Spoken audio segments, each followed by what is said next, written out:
Greetings, friends. Welcome to our group space. We meet now at the time of the new moon, and this is our opportunity to come together from different parts of the world as representatives of our groups, sharing the field notes, sharing what we recognize is coming as an unfolding plan, and together to inquire the way.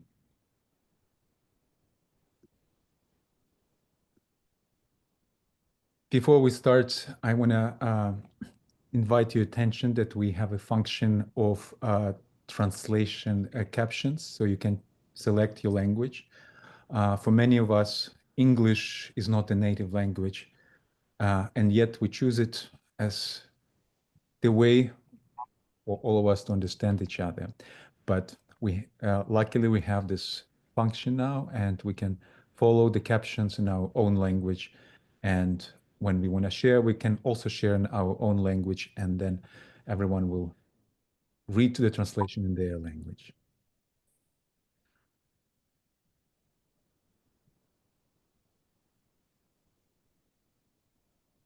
For this time, as we meet at the time of Taurus new moon,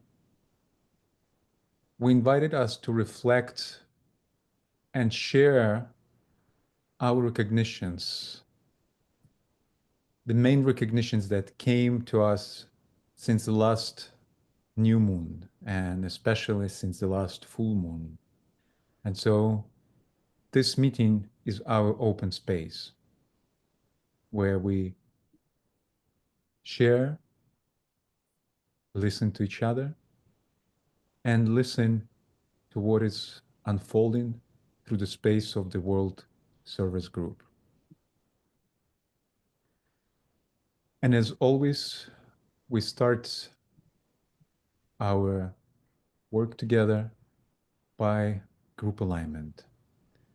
And I invite Alice Schneider to lead us in this alignment. And one technical comment, I invite us to turn off our videos, not to be distracted by our outer beauty, and just bring our focus into our inner group collective beauty. Over to you, Alice. Thank you, Alexander. You can hear me well? Yes, we can hear you well. So let's start by closing our eyes and raising our consciousness to the head. Let us see our consciousness as a small flame that rises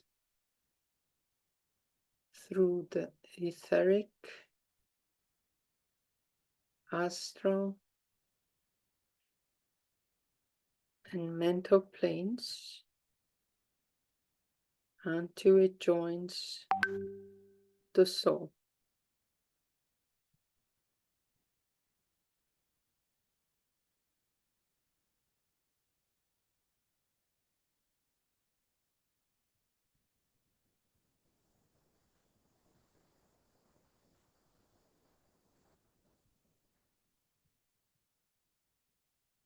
The flame of the personality consciousness merges with the flame of the soul consciousness, and we realize that they are one.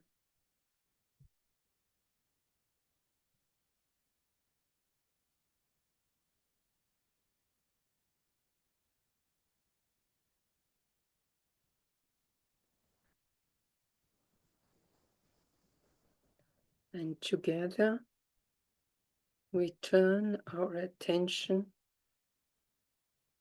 to the spiritual triad: love, active intelligence, and will or power.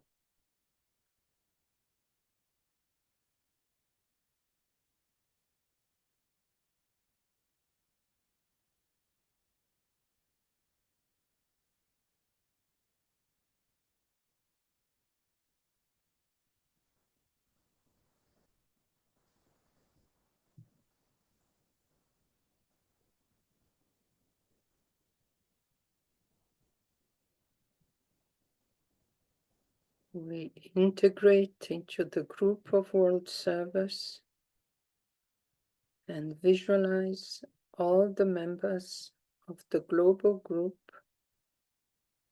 as a network of interconnected triangles of light and will to good that surround, illuminate, and vitalize the whole planet.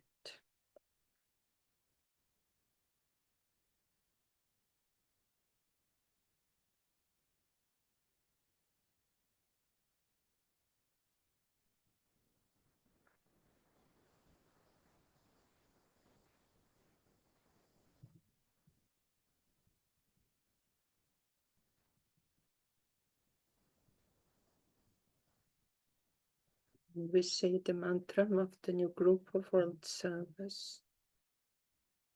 May the power of the one life pour through the group of all true service.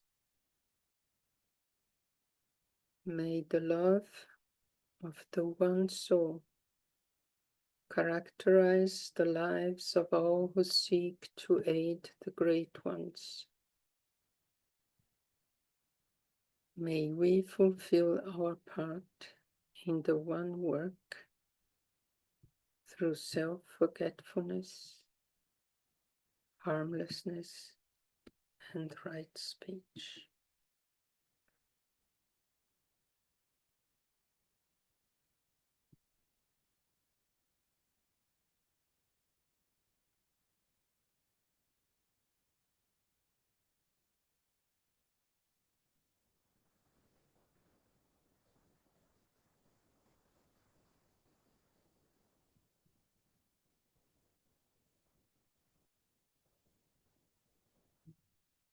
We conclude by saying the sacred word 3 times.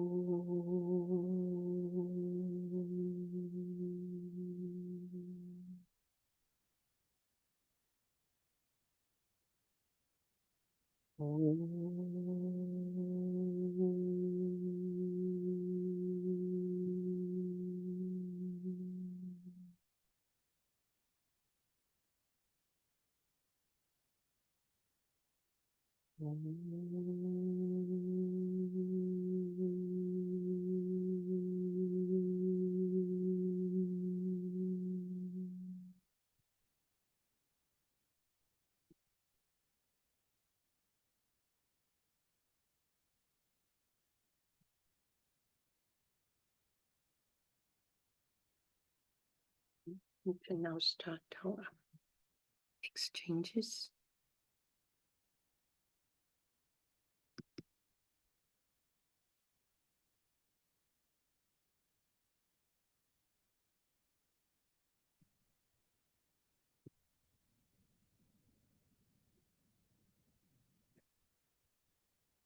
Thank you, Alice. And invite us now to activate our videos, our cameras, and Claire, we now can turn off our slides. Thank you. And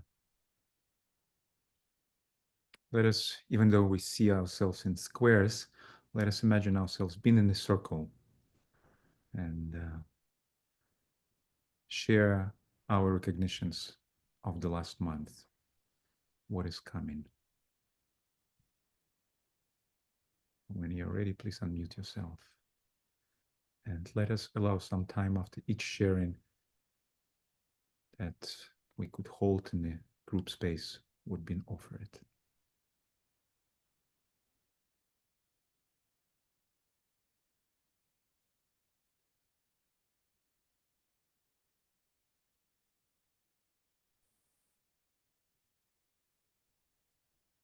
I could share. This month, I am part of several groups, all of us very much aware of the responsibility to truly stand not only in spiritual being, but in outer expression that is moving spiritual energy into human affairs. And being aware of everything that requires transmutation and being part of an intention as a soul group to internalize problems as reframed into aspirations, and then to gather those and lift them up. Humanity's aspirations to the precipitating energies coming in Wesak.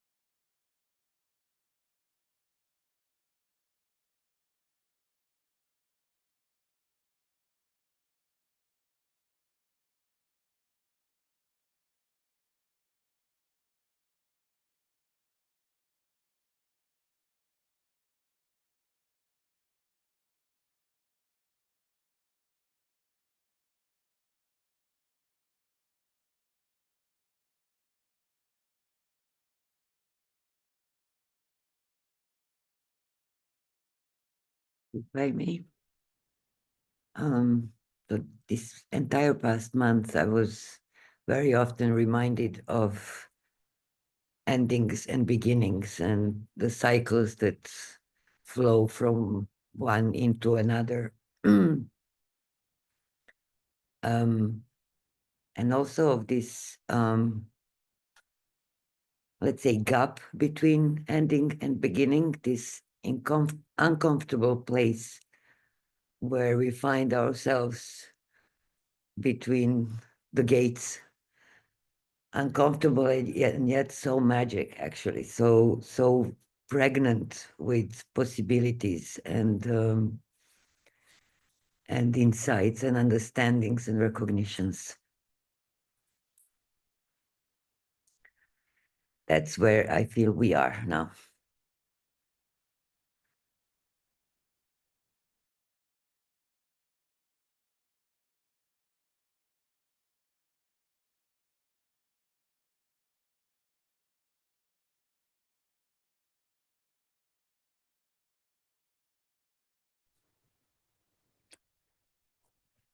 For myself, I have found that going from Aries, which is about new beginnings and a new birthing, into Taurus, which is about desire, and looking at those two and thinking about the fact that it needs to be a group desire, and the desire has to be for higher will, for divine will, for not my will.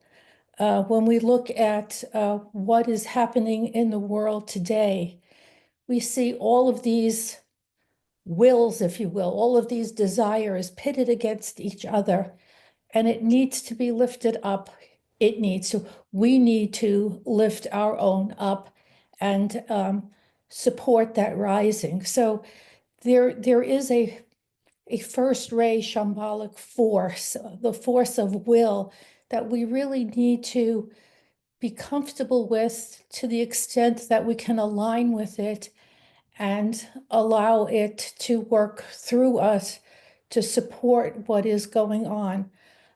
So the birthing process is just that. It is a process. It takes will as well as love. It takes our full coherence to stand as a world group in order to be able to manage this kind of energy. And knowing that kind of here we have been brought together for this moment, and it won't be a single moment, it will be a protracted moment, if you will, to be able to hold that, and also to see the destruction that's happening and to try to understand the energetics behind it, and see the light that underlies what seems to be collapsing, because there's light coming through at the same time. So we have to be able to stand as trained observers in a new way and to just hold that truth,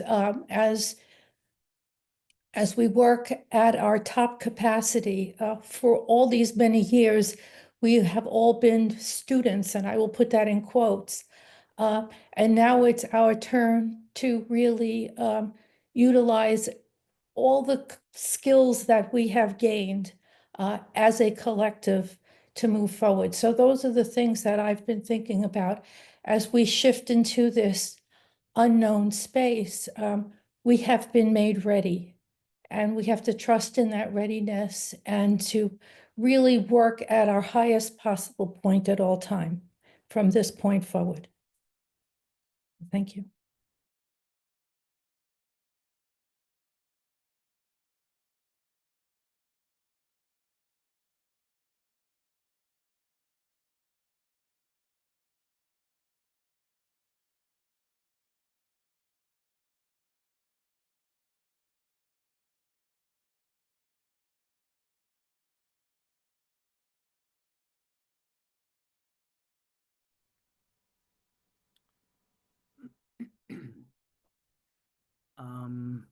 What I have been kind of inspired to ponder and envision lately is pretty much in line with what has just been said. It's primarily three main lines of energy.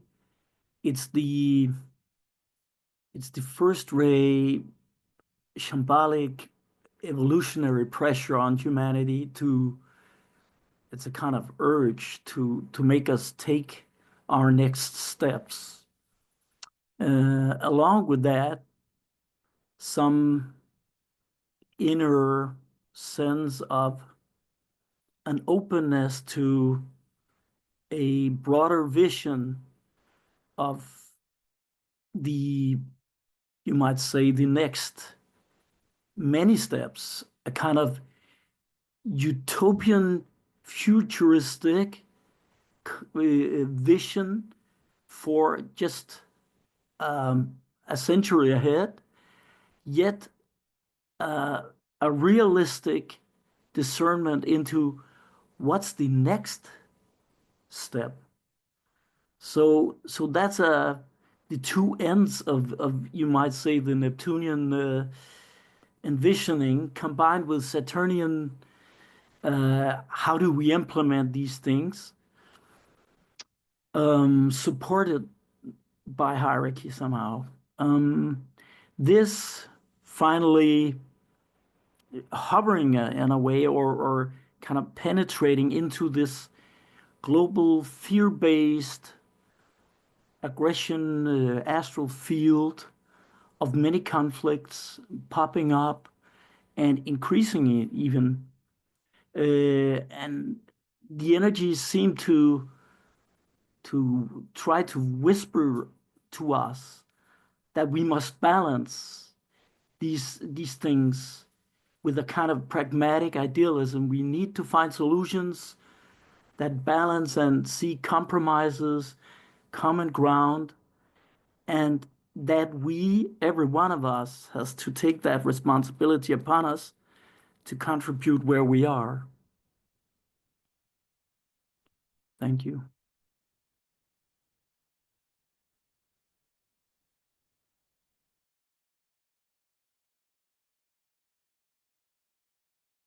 If I could just quickly add to what Judy and Torben just said, that I think we're being asked as a group who recognize our oneness and consciousness as the world group to step out of being students as a group to practitioners that do exactly what Torben was saying, hold the ideal and be very saturnal in the practice of meeting the needs. Yeah, thank you.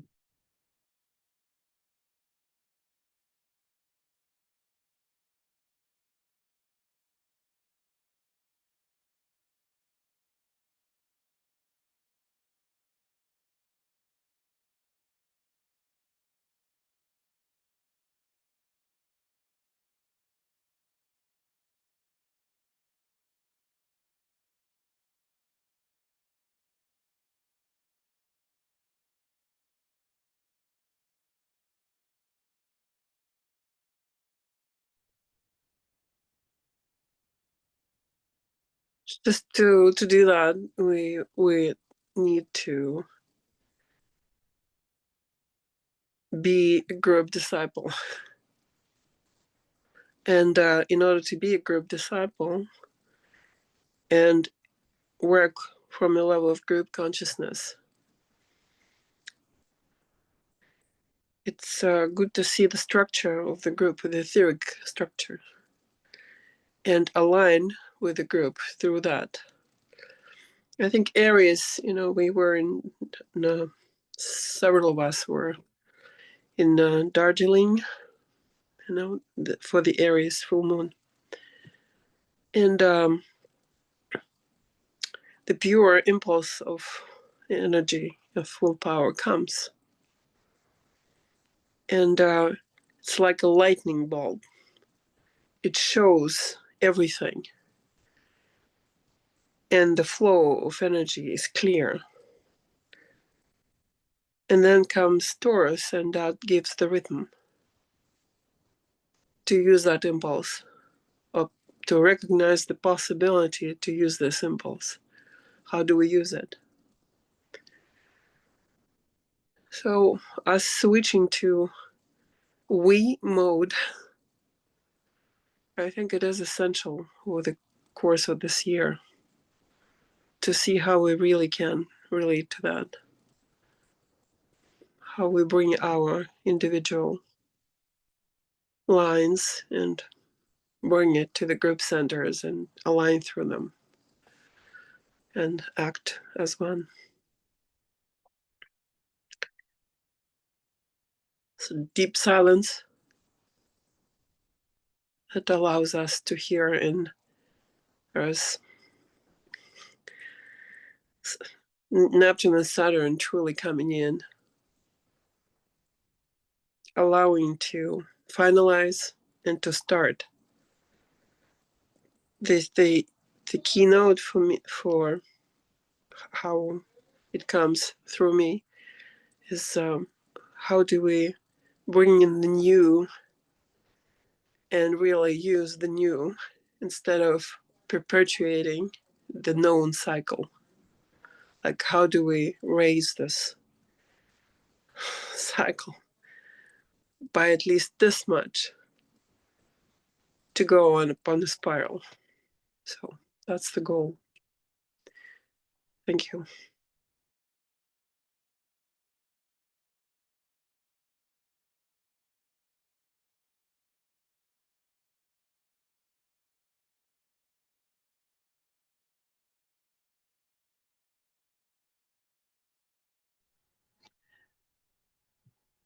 our healing group has been very conscious of the distress that a lot of people are suffering. We started an online group healing, radiatory healing, and we've been amazed at how many people have signed up for the healing. But we talked quite a lot about how to get the message, is it? Across to more people that there is a light behind all the darkness, that it is part of the plan, and that things can work out for the better. And I think a lot of us, we work as with the etheric, and to really be conscious of this etheric web which is in us and outside us, and connects us to all the people we meet, as well as all the animals and the plants and the earth. But we were thinking particularly of people, and just talking to people and giving courses, things like that. You touch a certain number, but if all the time we are radiating that inner consciousness and that Christ light, that reappearing Christ, if we can radiate that out through our etherics all the time, remember to do it. It's just keeping a line at all times, and then you touch so many more people, all the people in the shop, all the people at the airport, and it is just, we felt that need to remain aligned, like Alice was leading us through, just keeping aligned and radiating that light out to the etheric, to as many as possible, and the message will get through. It will awaken people and touch their hearts. We also have this responsibility to be as clear as we can be in our own thoughts and our feelings. This alignment, I think, is what is calling me to remain as steady and clear as possible at all times.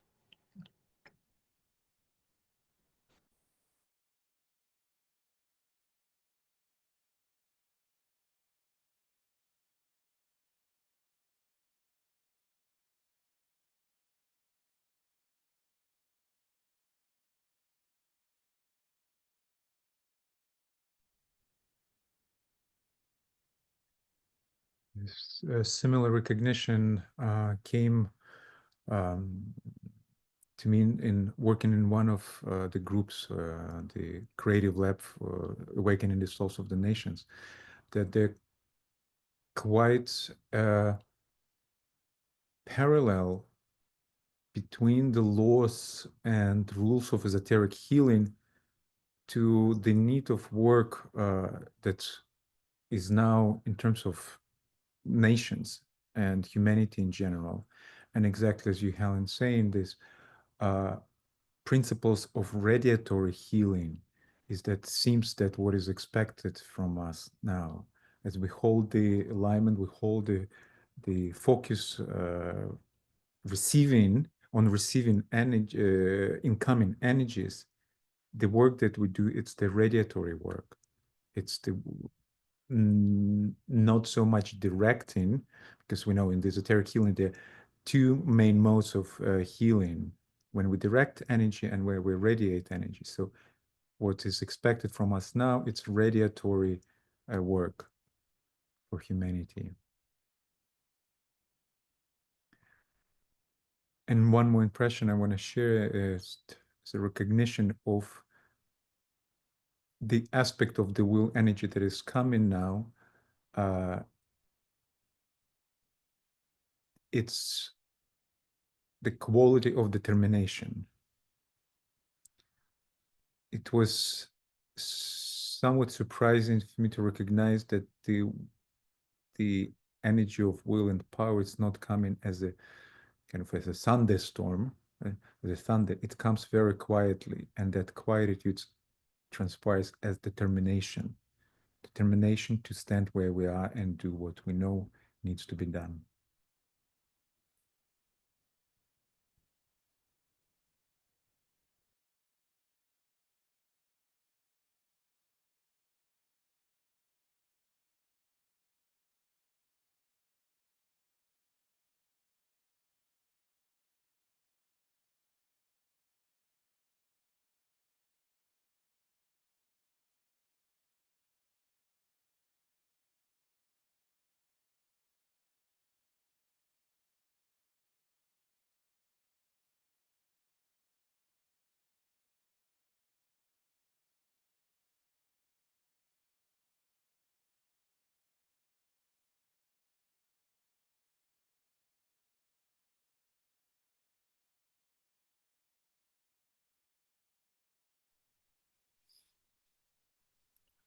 Hello, everyone. This is Risa. I'm listening to everyone's extraordinary words. I wanted to say the radiance mantra. We say this every day, and I talk to our group and our students about the conclave and how to be ready for that conclave. And the radiance mantra, which I think would be perfect because of what everyone else has said today. Radiance, we are in power. We stand forever with our hands outstretched, linking the heavens and the earth, the inner world of meaning and the subtle world of glamour. And we reach into the light and bring it down to meet the need. And we reach into the silent place and bring from thence the gift of understanding. And thus with the light we work and turn the darkness into day. And thus with the light we work and turn the darkness into day. I don't think I can say anything more than that. I think it says everything as to how the new group of world servers is being called now.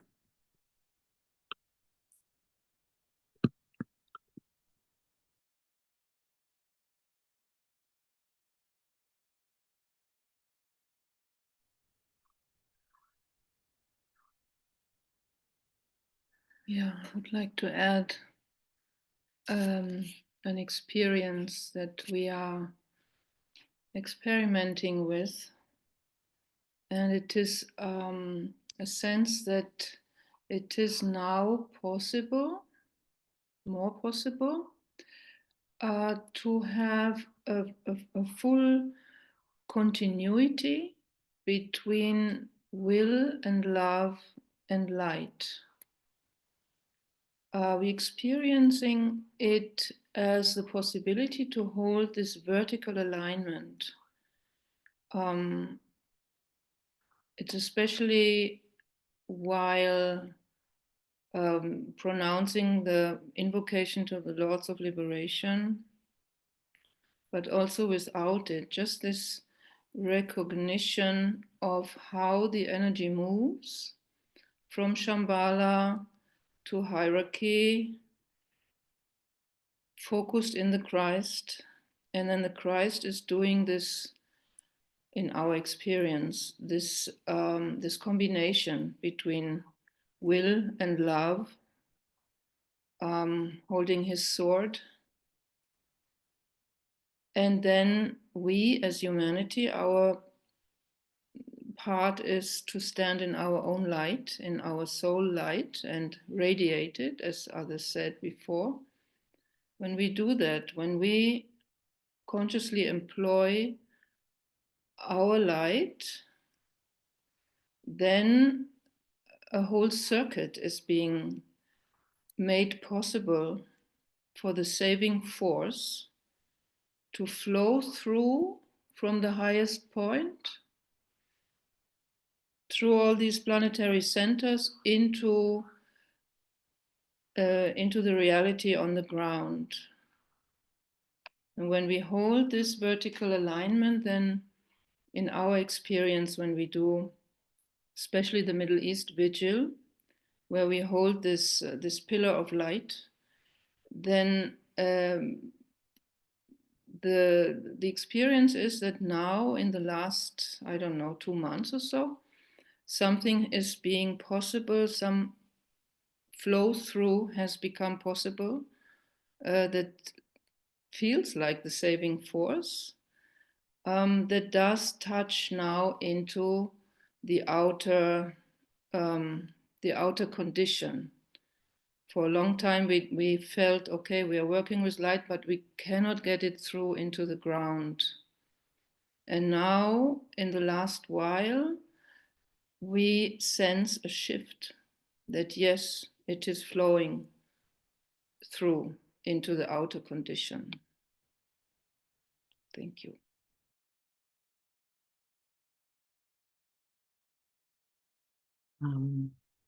I have to respond to that. My name is Lirita. I'm in Pennsylvania, United States. And I had a meditation. I would gather it's in this period of time that you're talking about. It feels within the last month where I became, how do I say, aware of and available to a channel of, very large channel of white, powerful light that was flowing, vertical alignment, flowing from the above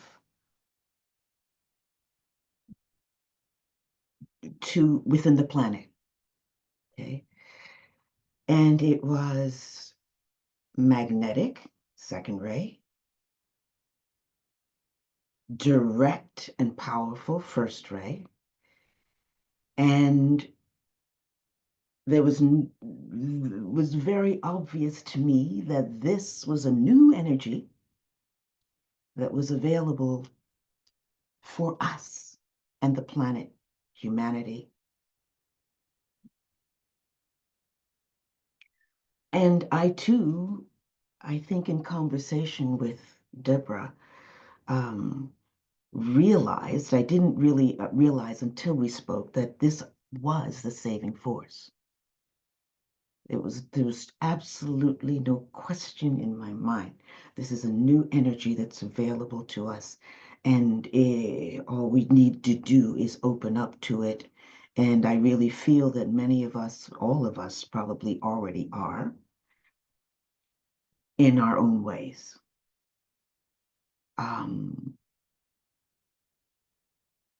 It is extremely strong.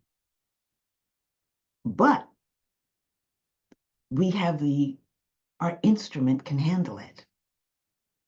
Our instrument can definitely handle it.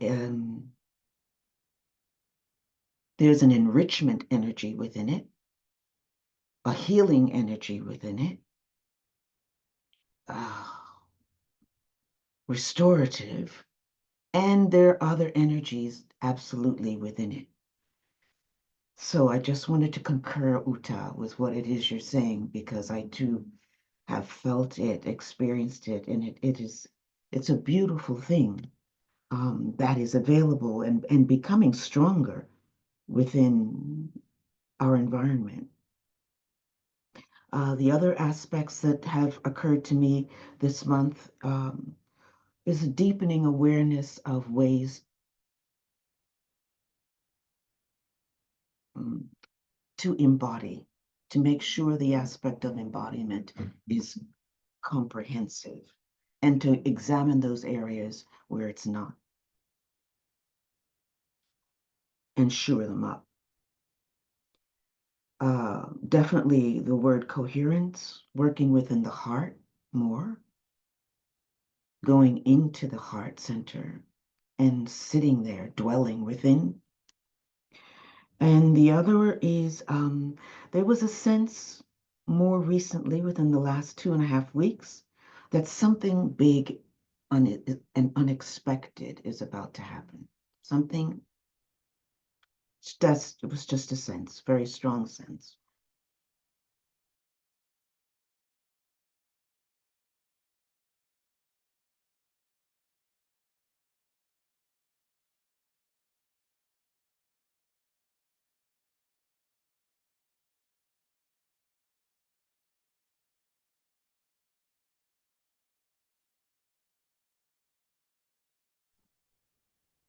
I would like to add to both Uta and Loretta's conversation, because I too have felt this. And what has come to me is this greater sense of sort of a unified love that we all, in all of these groups, that we all find each other and meet within on a regular basis for years now, have created a consolidation of conduit. I mean, it is not, I mean, we really truly have created something that has fused together.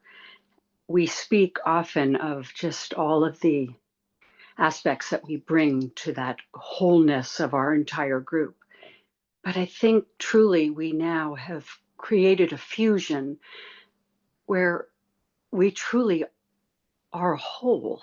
And in that wholeness, with the intention that we set again and again and again, and reaching in to the devas that have come again and again and again within all of these groups and together as one group, we now are a vessel that is aligned in a much stronger way and very purposefully has been created to do the work that we really are all here to do.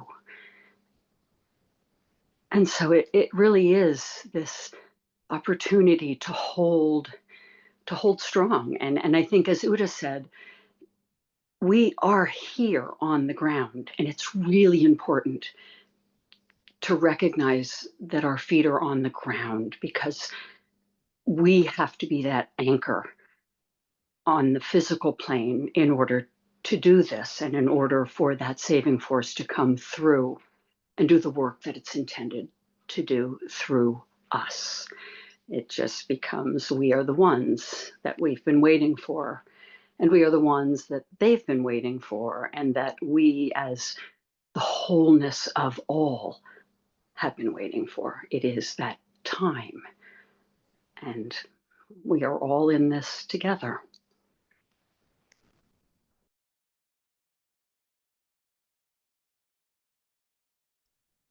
I would like to just add to what Andrea said. Yes, our feet are on the ground, but we really are I would say we're standing in triadal consciousness. That's how I feel and how I understand it, that we can hold all of those things at the same time.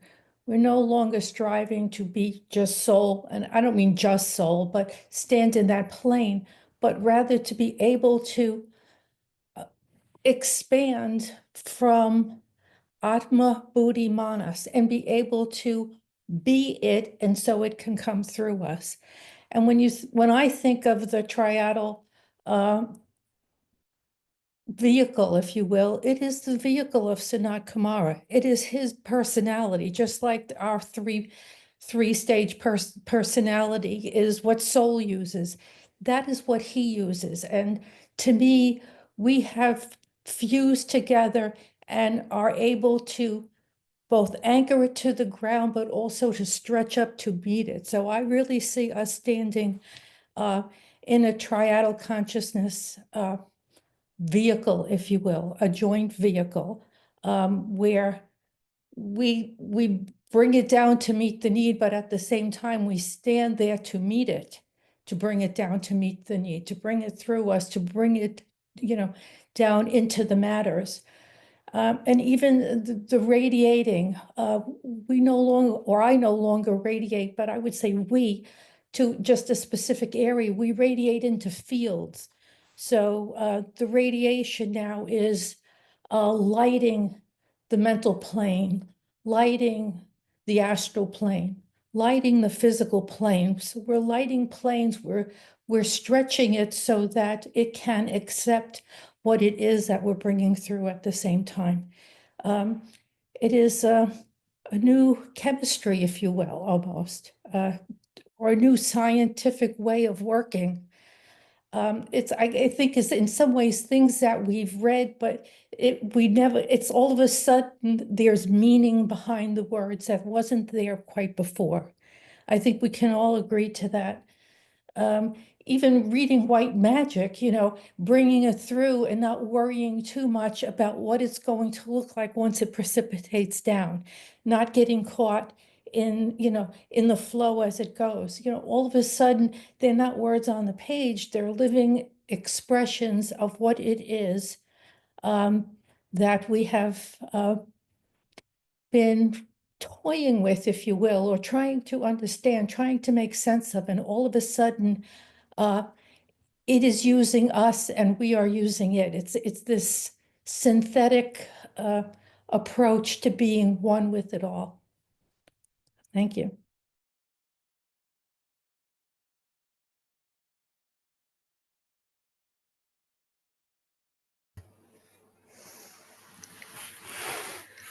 The message I received recently was just this, that we're a group, but each of us standing in our own light is transforming the world around us.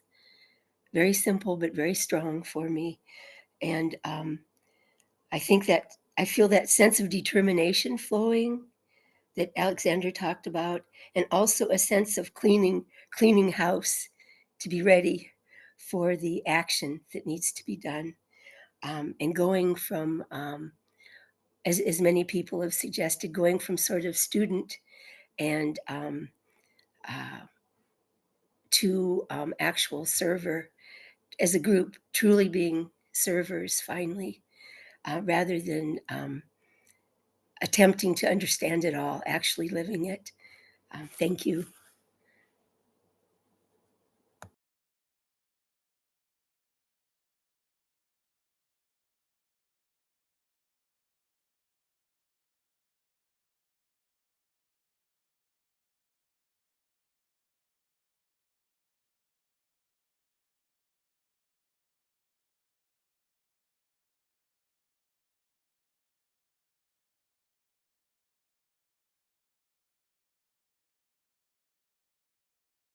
These are the field notes from April 15th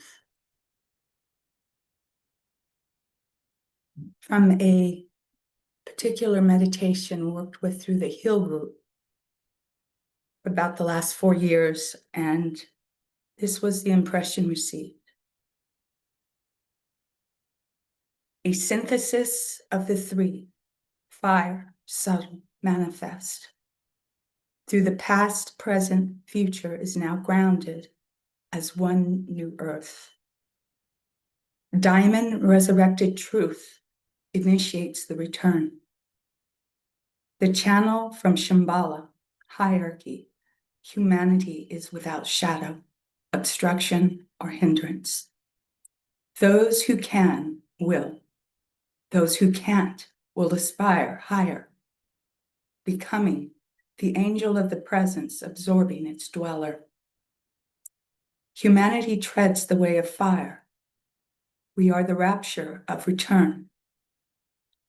Additional fiery seeds landed within the chalice of the heart are unspoken, no words, keeping what is given, free of distortion. The portal meditation is directed through Shambhala and the hierarchy, yet there is energy beyond the planet sensed and present, from which all 7 solar systems originate from.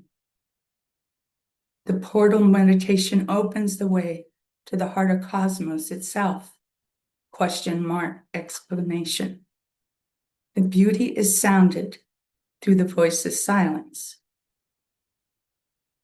We are able to enter the portal again during other personal and group planetary triangle meditations.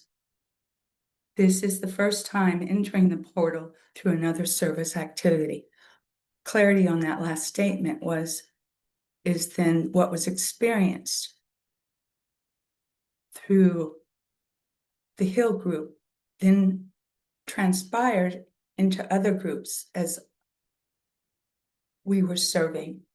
So that when Uta brought that up, and the recognition, as well as our other sister, forgive me, Loretta, this is coalescing with what those two sisters brought into the field as well. And so thank you for allowing me to share the field notes and for all of our presence here and the work that is being done as the one group, realizing that what is present is moving through us. It's moving through us, and we simply need to be able to hold that field.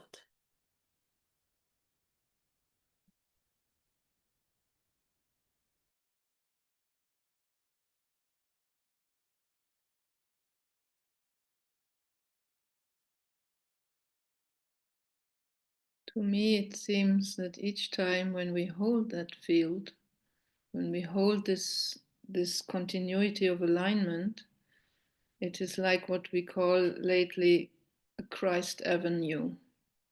We are building, creating more and more Christ avenues through the veils.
We're back.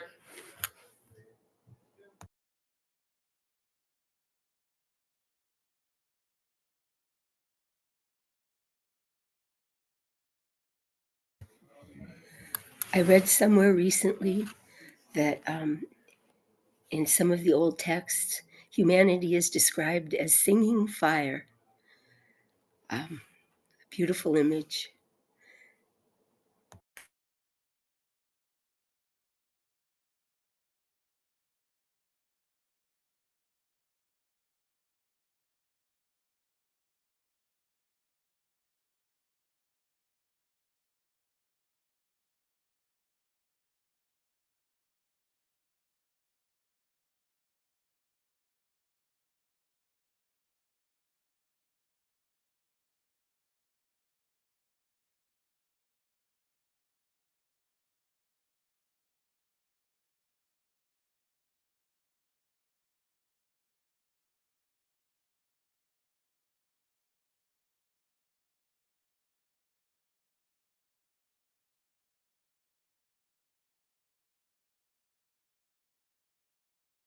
Hi, this is Risa again, and I wanted to read another quote, which really has touched me these past months.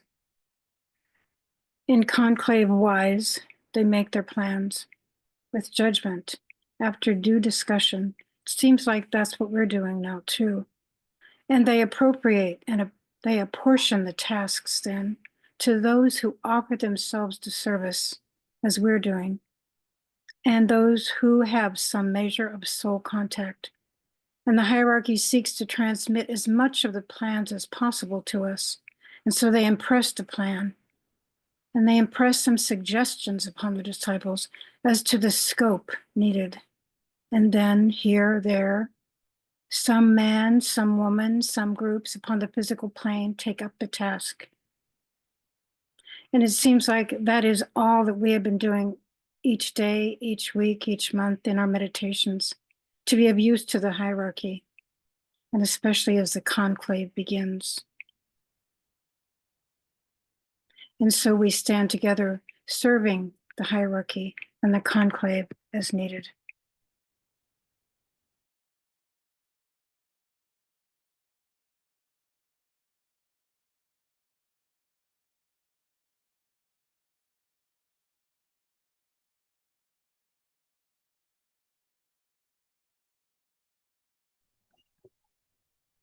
I would like to just make a comment about the conclave.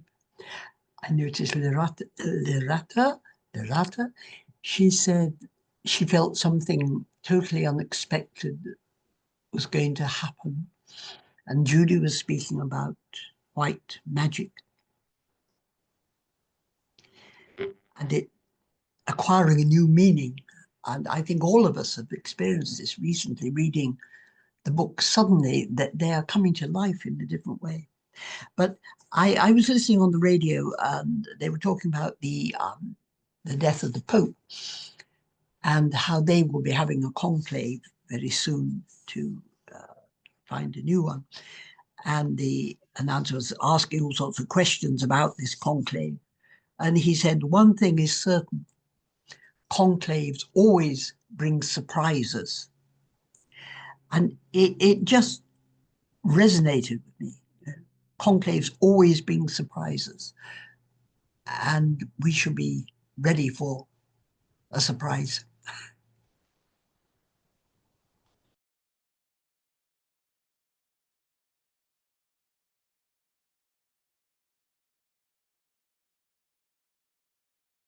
It's interesting to reflect on that.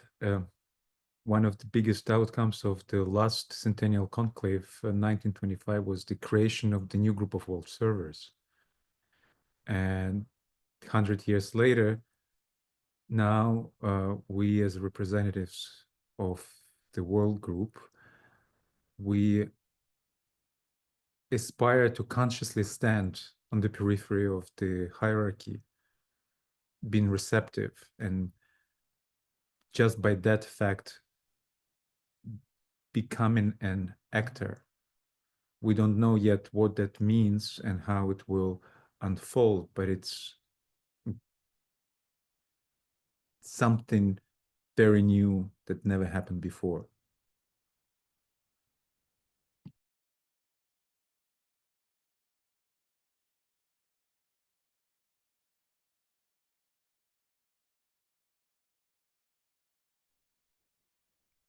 We are learning interdimensional telepathy.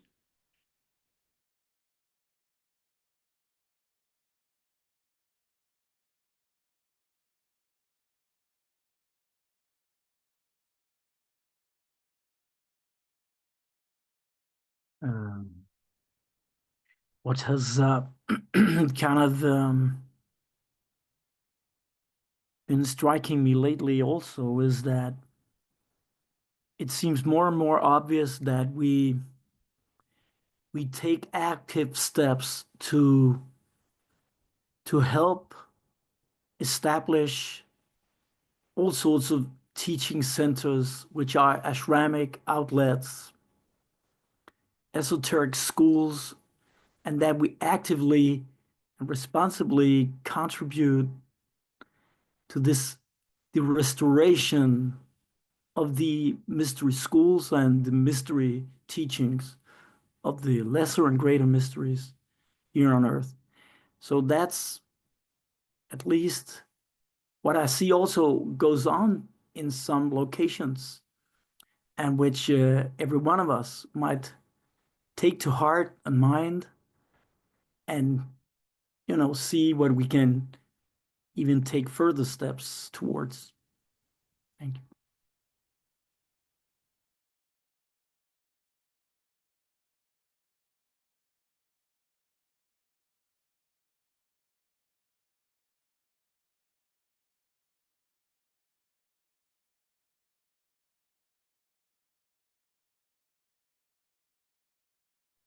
I like that acknowledgement from Torben. I have an esoteric school, and many of us are participating in esoteric schools. And I don't think I ever really thought, oh, that is part of the restoration of the mysteries. That school is part of the restoration. We are doing our part. I also want to say that I find it quite interesting that we have an esoteric conclave that will be going on and an exoteric conclave that will be going on. And it is not a mistake.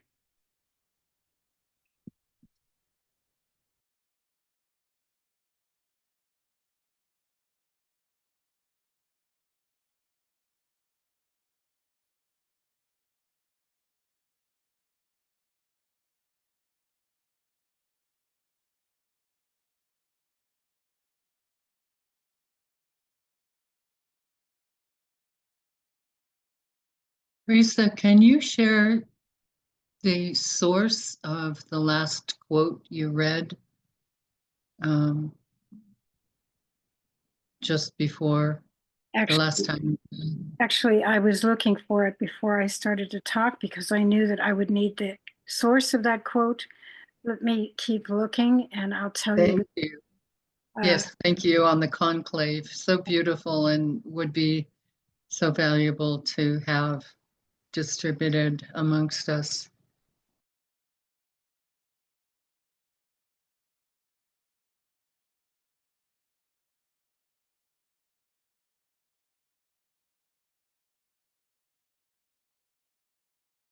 In the realm of synchronicities, it is also interesting that this year the Orthodox and the Catholic Easter coincide. The dates coincide.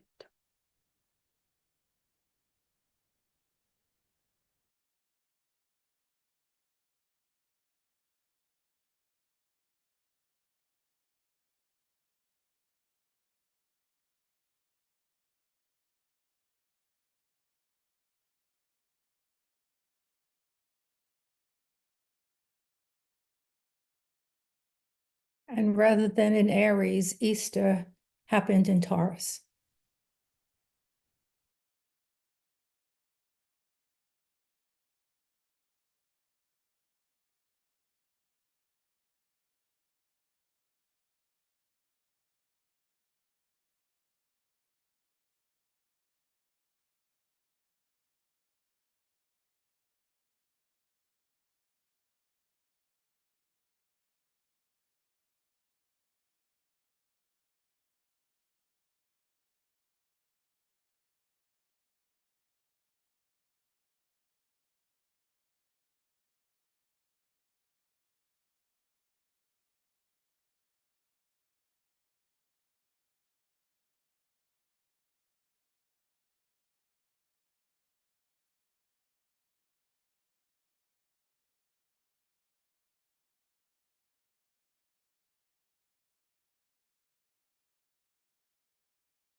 Question that comes up that hangs in my field of consciousness and probably in many of us when we consider how we build outposts, ashramic outposts,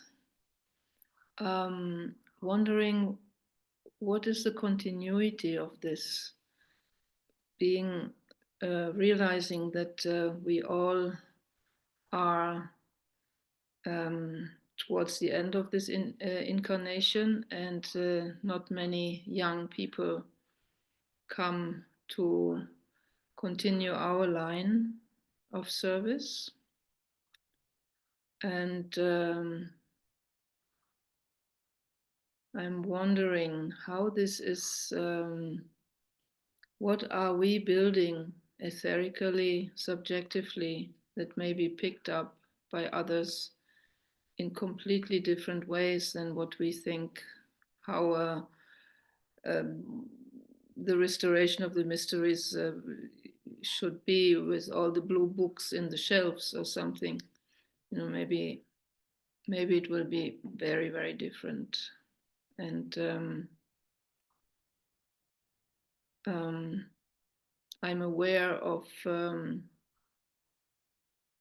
Assagioli's work in a few of, not in the psychosynthesis sense, because psychosynthesis he has been able to put through into mainstream reality, but other aspects of his work he hasn't.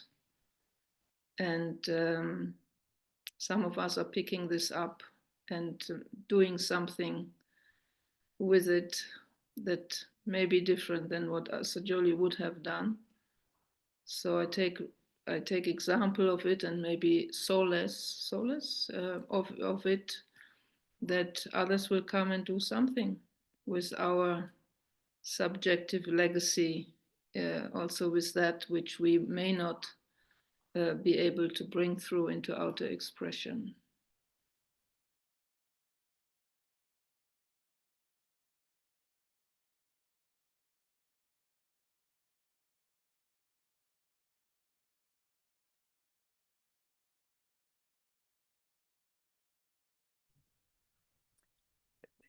That's interesting, Uta.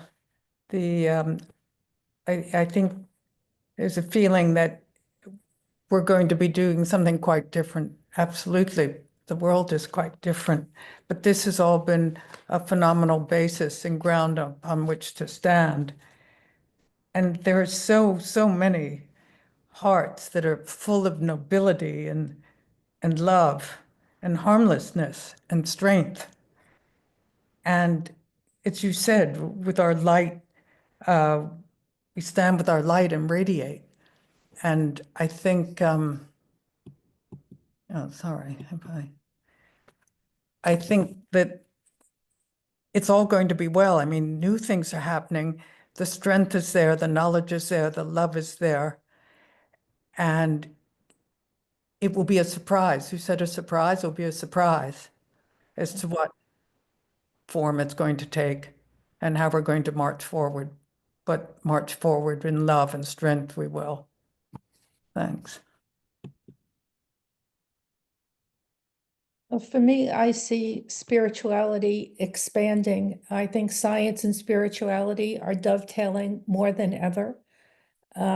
It might not look like the blue books, but I think that the seed has been planted, and I see a flowering. And I guess when I think of teaching and what it looked like in a Piscean age and what it will look like in an Aquarian age might be very, very different. I guess I don't see necessarily an instructor or a teacher that disseminates wisdom, but rather something very much like this. The student becomes the teacher and the teacher becomes the student, and there's an exchange and a flow. And so the teachings probably will look different, but we'll also be recycling back in, so I see there being a continuity, but maybe not in a continuity in terms of the blue books and the way we have, because we have been taught in the Piscean age, we were the forerunners and it has to change.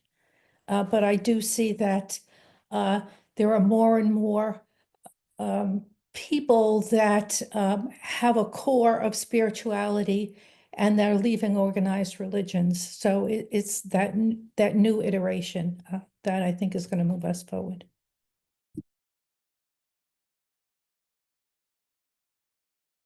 I would like to echo and expand on what Judy said about the emergence that's very rapidly taking place between science and religion and psychology fusing, and the breakthroughs of quantum physics that have already been made but have been withheld from the public for 100 years are seeping out very rapidly. But also, I think that so much of the teaching and the continuity of consciousness will be telepathic.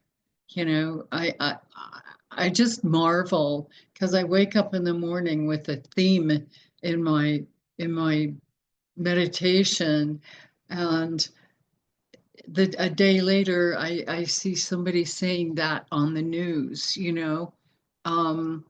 People are echoing these soul messages that we're radiating out, and may not have time to write down, but oh, you don't need to, because they just held a rally with 36,000 people and took those words right out of the field that my brain was tuned into, and it's moving out through the fields with great fire and rapidity. So I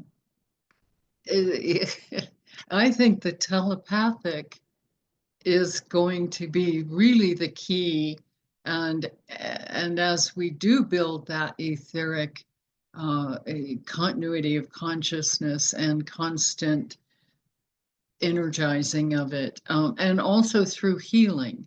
Healing is really coming into the forefront again. Energetic group, energetic, planetary healing of group consciousness. Those things are happening now, and you know, there's so much going on that way. So I guess I'm not worried about it. I'm going to bequeath my books to young people who are having children, and hope for the best.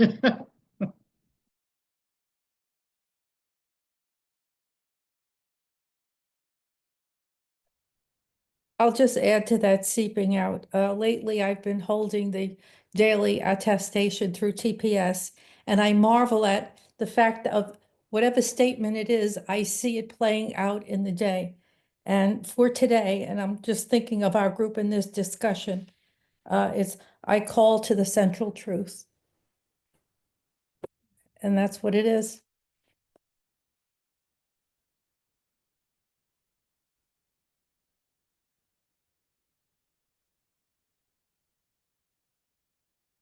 And maybe, who knows, the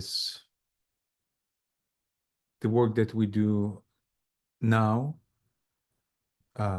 this year, like we as a world group, that's what we've been preparing for, and that's why we've been born for. And the main thing is to radiate and prepare the way. And the word that comes maybe a little bit uncomfortable for our personalities, but to become a compost, to become a good compost for next generations. And we know that this year the shambolic impulse will come, and it will take some time to the energy of Shambhala to manifest on the physical plane. I've heard at some point ago, Tuya Robbins was saying that it takes 14 years for energy of shambolic impact to manifest. So we do what we have to and let it be without expecting any specific result.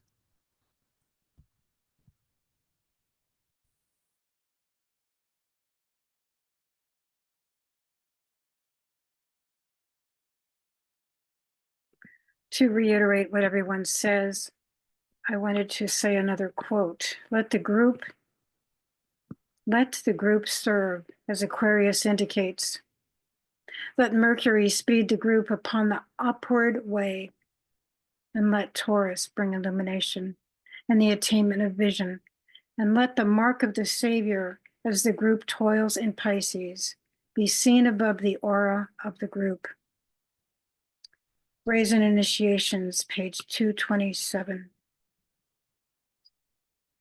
And today, new moon in Taurus, moving up to the Venus North Node in Pisces as we enter the era of Aquarius. Let the group serve, as Aquarius indicates. We are doing this.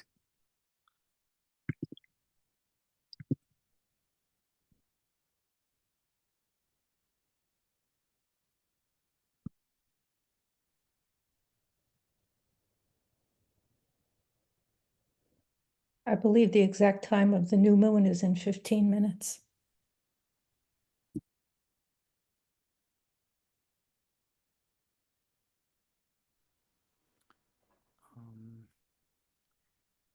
Just having come out of the Easter retreat, I would like to share that at the Center for Growth in Denmark, where at least one, I believe, inspired teacher and a greater group of his disciples or the students, they teach. There we had quite a lot of young people. Mm.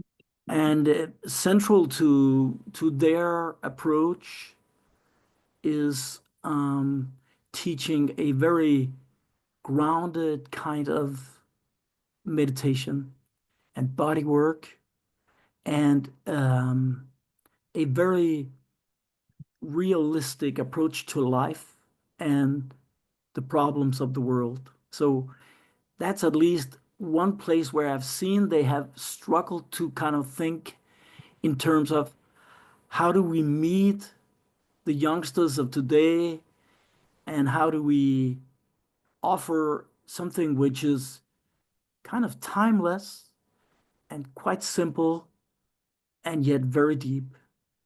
Body work, meditation, and the body cheetah focus on world service. But it's gonna be, not words up in the air. It's more like, what do you intend to do with your life? We gotta make this place a living space. Thank you.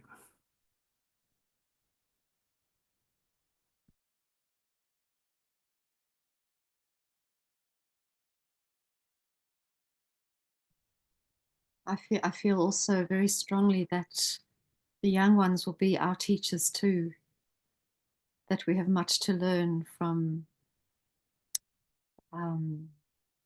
what it is they're showing us,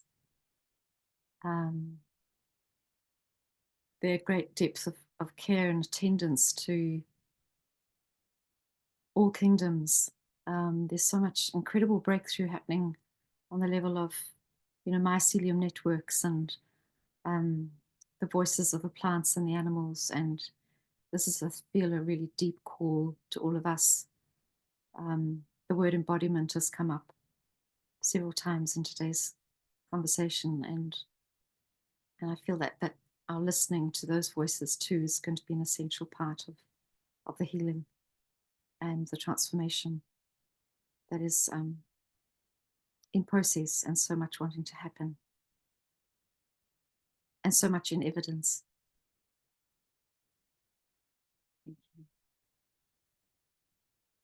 I want to respond to Claire's statement about the young ones coming forth and teaching us. I am in touch with young ones, and they are lost, especially the young men between ages of 15 and 30. I am in touch with those young men. And as I think about the work that the new group of world servers can do, should do, need to do, we speak all these beautiful statements from the Tibetan, all these quotes. We do our meditations, our prayers, we gather in esoteric groups, we have our schools, but the young ones, a lot of them are lost. And how would the esoteric group, the new group of world servers, meet that need? How would we meet that need? And to me, that is part of what actions are we taking from our meditations. I don't have answers, but I do know that being in touch with these young people, especially young boys, lost. Nobody's been taught manners. They haven't been taught an education. They haven't been taught anything religious, and they're lost. How would the new group of world servers meet those needs? And every day in our group, in our meditation, we say, we know, O Lords of life and love, about the needs. Touch our hearts anew with love. And how do we do that? And I think that has to be done before we necessarily are taught by them. We need to teach them too first. So I see that as a great need in our world. I would like to hear and resonate with what you say, Risa, because I've worked with young men in restorative justice in the juvenile justice system for many years. The poet Robert Bly said, if older men don't mentor younger men, the younger men will burn your cities down. And that's a call from the soul of a very conscious, serving man, that there are ways in which we women outnumber these efforts, but there are things we women cannot impart to young men the way that a grown man can. And so I would say to you, Risa, that we need to encourage the men in our life to really stand up and reach out and mentor young men everywhere.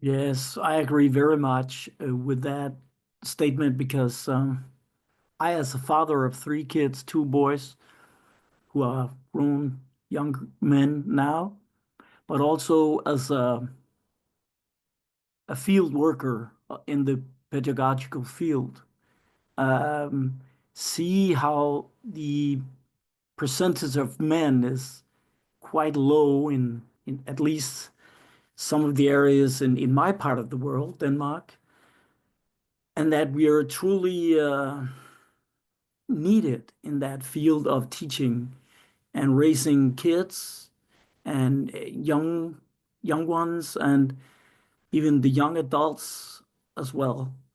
So a whole basic foundational teaching of, as mentioned, manners, but also values and reflection, dialogues of all kinds, and emotional self-regulation, conscience, etc., etc. Many things will have to be covered in a close dialogue, in involvement pedagogics, which we need a lot of men to kind of engage in. And the closest one can come to that field of involvement pedagogics is the parental role.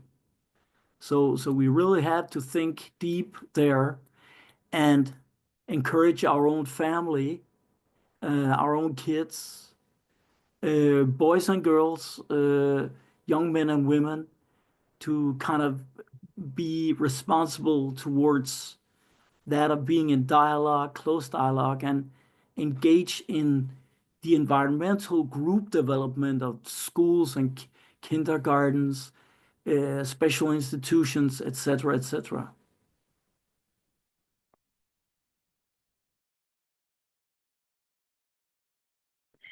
I feel like the things that I'm talking about now are trying to anchor into the world, actions that we can do as esotericists based upon the need that we see.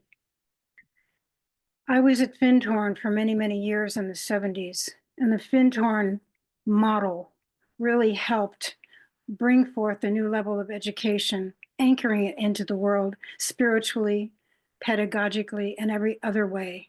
And Findhorn closed about 6 months ago, sadly. So when I look out into the world and see what's available for our young people to help them, to teach them that which they have not been taught, there is something called Camp Hill, which is a community by the Steiner people. And that does good things.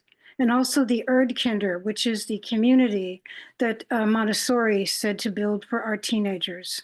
And what I sense and feel as we enter the age of Aquarius is that we need to, as esotericists, really look at our lives and wonder if can we create the new communities together. We all live individually in different areas of the world, but if there is a need for communities to be built, can we create communities that meet the needs of our children, our young people, our teenagers, and our young adults? Can we begin to do that? Is that something we can do and anchor all of our meditations, our intentions, the blue books into the world? Is that something we can do? Because I have seen that it does meet the need, but there is a tremendous lack of communities in our country and in our world. I say these things because I'm on all these meditations and we all love to quote the Tibetan and Alice, but I also feel a lack of community on an anchoring into form and matter. We have a community within our etheric field, a community in our hearts, a community in our Buddhic plane, on the constitution of man. But maybe we need to think about anchoring communities, which is the Aquarian task, especially based upon the needs of our young people. Those are the things that have been on my mind for the past months. Thank you for listening, everyone.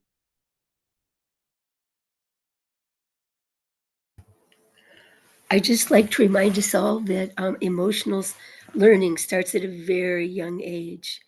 And there has been some advancement in the US, at least in some parts, in numbers, not just in special schools here and there, but in numbers. There's been advancement in teaching teachers to include emotional issues in their teaching as well as intellectual, trying to teach to the whole child, they call it. And there have been a lot of programs that have tried way more holistic approaches in public schools, even in public school systems. So there is some small progress being made. I don't see it as tremendously dramatic, but I see my son as having benefited from that, and he's now 40, so it's been going on for a while. So that's encouraging anyway, I think. Yeah. All right. Thank you. Oh, also, though, I'm a permaculture person, so there's a lot of community involved in that I haven't been able to manifest in groups yet physically. I'm really sad to hear that Findhorn has closed, but there is a lot of talk of community in permaculture that has come out of Australia to our country. I don't know how far it's gone beyond that. But they deal with permanent culture, not just agriculture, but permanent culture at all levels in some really novel and interesting ways. So there's so much going on. I know, Risa, that there's need. I apologize, may I interrupt you? We're now coming to the exact sure. time of the new moon, so I suggest we hold the silence together at this time. Yes. Thank you.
Let us align in with our groups, with our communities, and with the entire humanity. Sound the great invocation.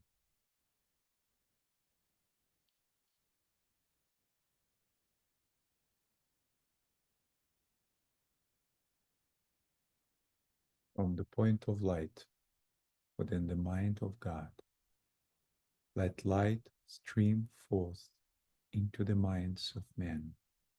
Let light descend on earth. From the point of love within the heart of God, let love stream forth into the hearts of men. May Christ return to earth.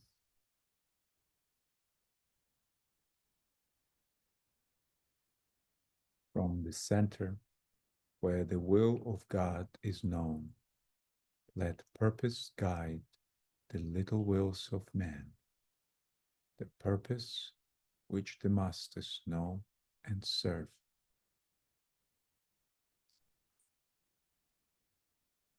From the center which we call the race of man, let the plan of love and light work out, and may it seal the door where evil dwells.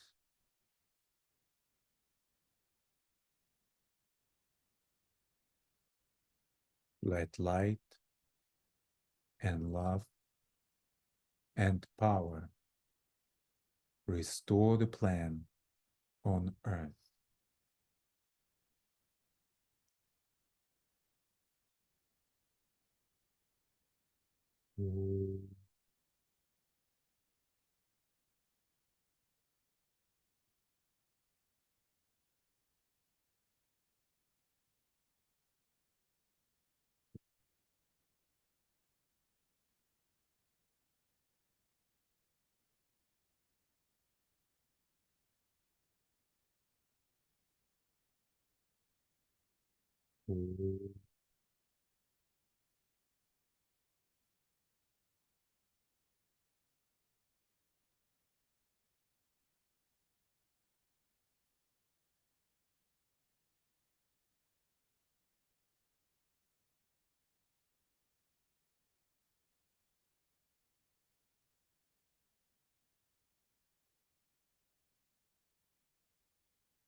Friends,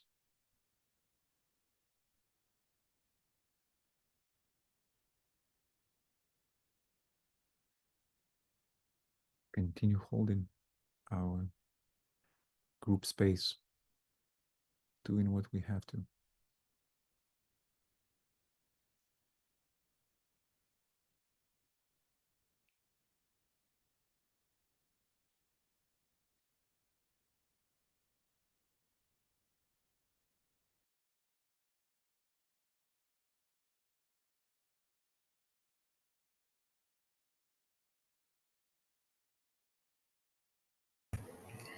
Love to all beings, north, south, east, and west, above, below, without, within.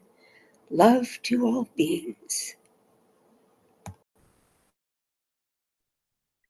And on our way now, after this new moon, to the Wesak Festival and to the conclave together, all of us together.